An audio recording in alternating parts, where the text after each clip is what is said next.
اللہ یہ میرے ساتھ کیوں؟ اس دنیا میں سب سے بہترین شخص وہی ہے جس کو اس بات کی سمجھ آ جائے کہ میرا اللہ اس کائنات کی ہر چیز پر قادر ہے، میرا اللہ غفور الرحیم ہے۔ جس انسان کو یہ سمجھ آ گئی وہ انسان اس دنیا اور آخرت میں کامیاب ہے۔ ایک دفعہ آپ صلی اللہ علیہ وسلم کی محفل میں ایک بدو آ گیا۔ اس زمانے میں بدو ان لوگوں کو کہا جاتا تھا جو جاہل تھے۔ جب وہ شخص آپ صلی اللہ علیہ وسلم کی محفل میں آیا تو اس نے پوچھا کہ آپ صلی اللہ علیہ وسلم آخرت میں حساب کتاب کون کرے گا؟ تو آپ صلی اللہ علیہ وسلم نے فرمایا کہ آخرت میں تو حساب کتاب اللہ کریں گے۔ تو اس بدو نے دوبارہ پوچھا کہ اللہ کریں گے حساب کتاب؟ آپ صلی اللہ علیہ وسلم نے فرمایا ہاں اللہ کریں گے۔ یہ بات سن کر وہ بدو مسکرایا اور کہنے لگا کہ آپ صلی اللہ علیہ وسلم مجھے اجازت دیں، اور وہ وہاں سے اٹھ کے چلا گیا۔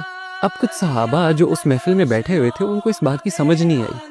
وہ اٹھے اور انہوں نے اس بدو کا پیچھا کیا اور اس سے جا کے پوچھا تم آپ صلی اللہ علیہ وسلم کی محفل میں آئے ہو، تم نے سوال کیا ہے کہ آخرت میں حساب کتاب کون کرے گا؟ آپ صلی اللہ علیہ وسلم نے تمہیں جواب دیا کہ اللہ کریں گے، تم مسکرا کے اٹھ کے کیوں آ گئے ہو؟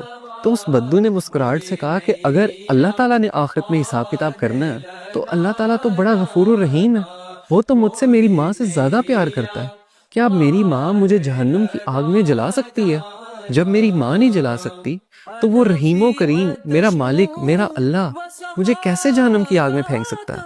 تو وہ صحابہ آئے آپ صلی اللہ علیہ وسلم کے پاس اور بولا کہ آپ صلی اللہ علیہ وسلم اس طرح ہم اس بدو کے پیچھے گئے تھے، اس نے یہ بات کی ہے کہ اللہ تو بڑا رحیم ہے۔